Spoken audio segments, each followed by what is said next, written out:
औद्योगिक प्रशिक्षण संस्था अहमदनगर येथे राष्ट्रीय सेवा योजनेअंतर्गत आंतरराष्ट्रीय योग दिन साजरा करण्यात आला। 21 जून रोजी जगभरात आंतरराष्ट्रीय योग दिवस साजरा केला जातो। या दिवसाचे खास महत्त्व आहे। दरवर्षी हा दिवस साजरा करण्यासाठी एक विशेष थीम देखील दिलेली असते। योगाचा प्राचीन भारतीय पद्धती शारीरिक आणि मानसिक आरोग्यासाठी त्याची बहुआयामी फायदे याबद्दल लोकांमध्ये जागरूकता वाढवण्यासाठी आंतरराष्ट्रीय योग दिवस साजरा केला जातो। यंदाच्या आंतरराष्ट्रीय योग दिनाची थीम महिला सक्षमीकरणासाठी योग अशी आहे।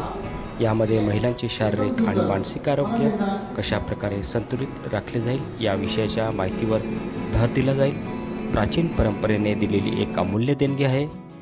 योग मन आणि शरीर, विचार आणि कृती यांच्यातील ऐक्याला मूर्त रूप देते।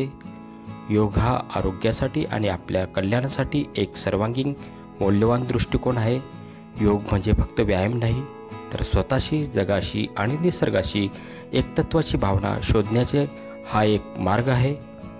योग दिनानिमित्त ओप्रो संस्था अहमदनगर येथे प्रशिक्षणार्थींना योगाचे विविध प्रकार, प्राणायाम, पूरक हालचाली हे श्री गुंफेकर एल शिल्पनिदेशक विस्तेंत्री यांनी शिकवले।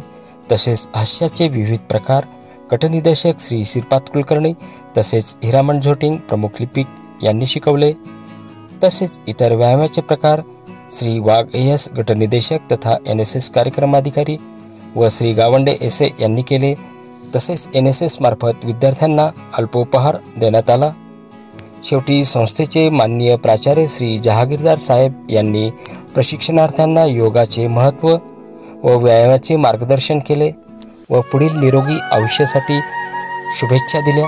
अशा पद्धतीने योग डे साजरा करण्यात आला। चॅनलला लाईक, शेअर, सबस्क्राईब करा।